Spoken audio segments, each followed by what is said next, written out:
So the training will be on professional boundaries. I know a lot of you have watched Brian's video that we have online of professional boundaries, and this is going to be taking a lot from that. The definition is that they're clearly established limits that allow for safe connection between our patients and ourselves. What it may look like. Having professional boundaries, think about a football field, and a lot of you have heard this explanation from Brian. I'll try to do it as good as him, but I won't. And one end zone is over-involvement, and in the other end zone is under-involvement. We need to find that middle ground, and say from like the 20-yard line to the next 20-yard line, all in the middle of there is our area of helpfulness. And that may change per person where you're comfortable. We do not want to be too under-involved, and the way I look at that is like not interacting with the patients at all, almost what I think of as like a corrections officer. We don't want to be that, but also we don't want to be over-involved, which I visualize as being like best friends. So we're trying to find that middle ground where we can interact and have positive conversations, positive, redirection, stuff like that, without going over the line. What going over the line may look like is oversharing personal information, undersharing, just one-word answers, and being very, not harsh, but like brash, being very short with the patients. Boundary issues may look like treating different patients differently depending on whether you like them or not, spending extra time with certain people, or bringing in gifts or stuff like that breaks policy. All those things are what it would look like if you were in the midst of a boundary issue. The importance of boundaries are, we're role modeling healthy communication and professional relationships to the patients. A lot of them will be going back into a work-like setting, and we're basically the first role model to show them, how professional relationships are and what healthy communication is. We're here to motivate and to be that lifeline that the patients have, but we're role modeling where it's appropriate to talk about certain things and not other things. Boundaries are important because we avoid burnout and compassion fatigue. A lot of times if we get over-involved in the patient's lives, over-involved with the way thinking about them a lot, and really just being over-involved, we will burn out and quicker than if we were, maintaining healthy boundaries. On your way to work, we shut down that door of leaving our home life at home. And on your way home from work on shutting down work life and really just focusing on home when you're home. I know it's hard, and in this field, some of the best workers have compassion. So I know it's hard if not to think about what's going on with certain patients, and we hope for the best for everybody.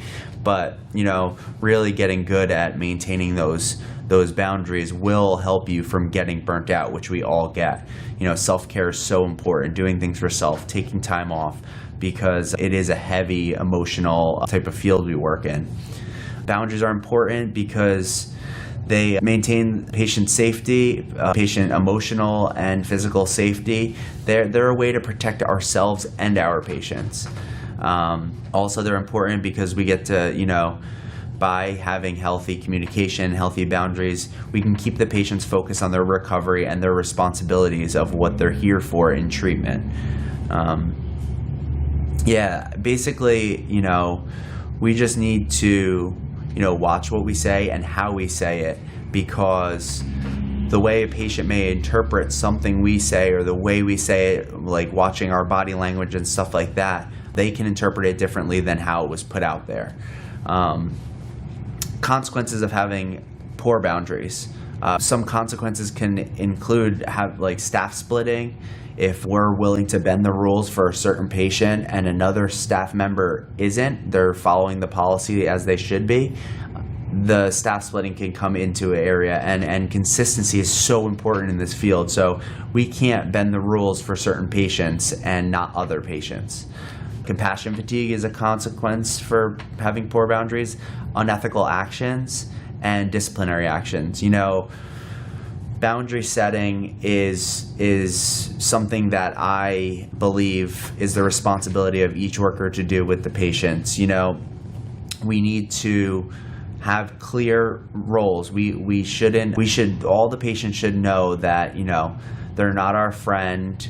We care about each and every patient, but they're not to know our home life. They're not to know how we're doing today. I've heard recently a couple of patients talking, and they're like, oh, that tech was having a bad day last night. They told me.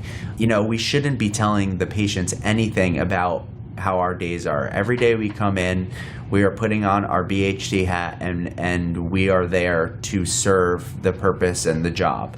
And bringing our personal life into it falls under the category of being a boundary issue.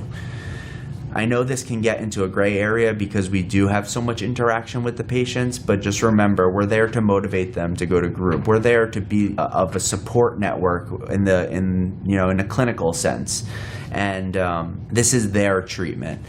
We're not here to dump our stuff. Sometimes we may use examples of how we got through things, but we're not giving out too much information. Technique for maintaining healthy boundaries. If some warning signs appear, you'll know when it feels kind of strange. You may have stepped over the line a little bit, and I've done it. Trust me. If they appear, address your supervisor and talk about it to your supervisor, your shift lead, and see what they think about that situation. Also, we can always address it with the patients and be like, hey, that was a boundary issue.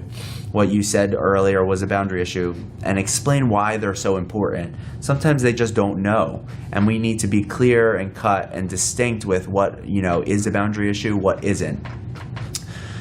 And realizing how you interpret your words, how your words may be interpreted, or your actions. Some patients deal with a lot of different things, so watch out for joking around about, joking around in general. Sometimes people take things certain ways, and just keep that in mind. We're dealing with a very diverse population that may be dealing with a multitude of problems. So recognize that when we're conversing with the patients. Policies we have that are to eliminate unhealthy boundaries. Remember, once a patient, always a patient, and that's because we are healthcare professionals. We do have an authority over these patients while they are in here. So, having access to their medical records and stuff like that, we need to maintain that professionalism even well past they are a patient. And as you've seen, a lot of times the recidivism rate is somewhat high due to the nature of addiction. So, we don't want to have them leave here and all of a sudden build a personal relationship with them, and before long they may come back here, and now we have a problem on our hands. So our policy is once a patient, always a patient. We're never to be friends with the patients on any social media platform. We're not to sponsor patients if we're in recovery. We're not to have their phone number or their address, and they're not to have ours. We're not to have any sort of personal, sexual, any type of relationship with the patients at any time. And if we see a patient after treatment, please don't initiate the conversation. If they come up to you, you can speak with them, and remember to stay professional in that setting. But say they're out at the grocery store, I'm not going to say, hey, John, because that brings up a whole array of, if he's with somebody, it may bring up an array of questions. Oh, how do you know that guy? And he may not have disclosed that he went to treatment. So, we need to keep HIPAA in mind, keep the boundaries in mind, and don't initiate conversation. Now, it becomes gray when, a lot of us are in recovery and you see them out at a meeting. If they say hi to you, you can say hi back to them. If they ask for advice, you can give them light motivation, you can give them a little bit of advice, stuff like that. But, don't, give them your number. Don't, bring them to meetings. Don't bring them rides. Don't give them rides. It becomes a gray area. What I do personally is I'll just redirect them to people that I know in the rooms that can do a good job, and to maybe sponsor them or be part of their support network, since I cannot. And if you have any more questions on boundaries while in recovery, please see me, email me, because I've had a lot of experience with that. I think that's everything. Remember, a question that always comes up is, can I give a hug or a high five or something like that? And the way it was explained to me is like, if you're going to do it to everybody, that's fine. If someone's leaving, and it doesn't matter who it is, and they go to give you a hug, that's fine. But keep in mind, if you would do things to certain people and not others, then that's where we have a problem. You know, I've had people who I think more fondly of in here, and I've had people who, you know, are, you know, quite frankly, a little bit of a pain in the butt.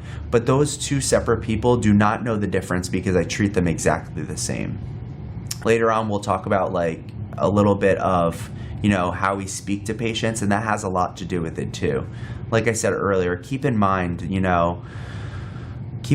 they may be dealing with other issues such as, you know, body image issues, food issues, such as grief issues. So watch how we say things and the way we say things and our tone, the way we, you know, speak to people. Everybody has their own stuff they're working on, and a lot of times we don't do it out of like being malicious or anything like that, but just, you know, become cognizant of the way we speak and the way we present ourselves to the patients. And it should be in a professional, happy, inviting manner where we can really, you know, ensure that they're getting the most out of their treatment.